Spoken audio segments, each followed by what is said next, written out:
شروع کرتا ہوں اللہ تعالیٰ کے نام سے جو بڑا مہربان نہایت رحم والا ہے۔ حضرت سیدنا ابو ہریرہ رضی اللہ تعالیٰ عنہ سے مروی ہے کہ رسولوں کے سالار شہنشاہ ابرار صلی اللہ تعالیٰ علیہ وآلہ وسلم نے ارشاد فرمایا، اللہ عز و جل ارشاد فرماتا ہے، جس نے میرے کسی ولی سے دشمنی کی تو میرا اس کے خلاف اعلان جنگ ہے۔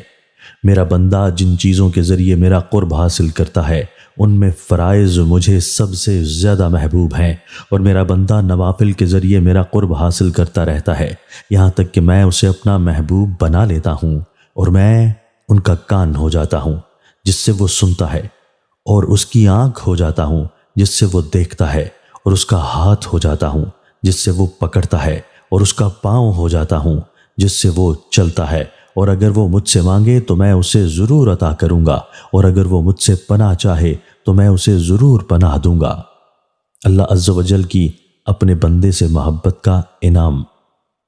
جب اللہ عز و جل اپنے بندے سے محبت فرماتا ہے تو اسے اپنے ذکر اور فرما برداری میں مشغول کر کے شیطان کے شر سے محفوظ فرما دیتا ہے، اس کے سب اعضاء کو نیکیوں میں لگا دیتا ہے۔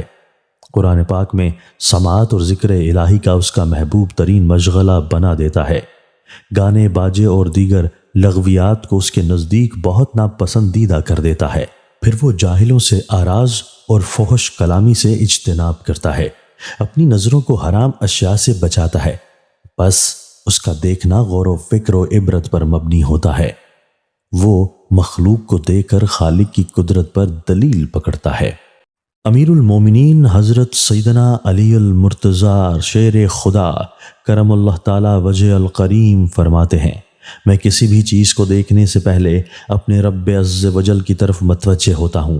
مخلوق کو دیکھ کر خالق کی قدرت کی طرف متوجہ ہونے کا مطلب یہ ہے کہ مخلوق کو دیکھ کر ان کے خالق کی تسبیح و تقدیس بیان کرے اور اس کی عظمت کا اقرار کرے۔